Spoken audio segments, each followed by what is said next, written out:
வாசகம் அதிகாரம் 20 இறைவசனங்கள் 1 தொடக்கம் 9 முடிய. வாரத்தின் முதல் நாளன்று விடியற்காலையுள் இருள் நீங்கும் முன்பே மகலதா மரியா கல்லறைக்குச் சென்றார். கல்லறை வாயிலில் இருந்த கல் அகற்றப்பட்டிருப்பதைக் கண்டார். எனவே அவர் சீமோன் பேதுருவிடமும் இயேசு தனி அன்பு கொண்டிருந்த மற்ற சீடரிடமும் வந்து, ஆண்டவரை கல்லறையில் இருந்து யாரோ எடுத்து கொண்டு போய்விட்டனர், அவரை எங்கே வைத்தனரோ எங்களுக்கு தெரியவில்லை என்றார். இதை கேட்ட பேதுருவும் மற்ற சீடரும் கல்லறைக்கு புறப்பட்டனர். இருவரும் ஒருமித்து ஓடினர். மற்ற சீடர் பேதுருவை விட விரைவாக ஓடி முதலில் கல்லறையை அடைந்தார்.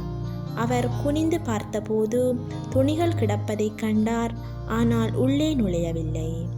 அவருக்கு பின்னாலேயே சீமோன் பேதுருவும் வந்தார். நேரே அவர் கல்லறைக்குள் நுழைந்தார். அங்கு துணிகளையும் இயேசுவின் தலையை மூடியிருந்த துண்டையும் கண்டார். அத்துண்டு மற்ற துணிகளோடு இல்லாமல் ஓரிடத்தில் தனியாக சுருட்டி வைக்கப்பட்டிருந்தது. பின்னர் கல்லறைக்கு முதலில் வந்து சேர்ந்த மற்ற சீடரும் உள்ளே சென்றார். கண்டார், நம்பினார். இயேசு இறந்து உயிர்த்தெழ வேண்டும் என்னும் மறைநூல் வாக்கை அவர்கள் அதுவரை புரிந்து கொள்ளவில்லை. இது ஆண்டவர் வழங்கும் அருள் வாக்கு. கிறிஸ்துவே உமக்கு புகழ்.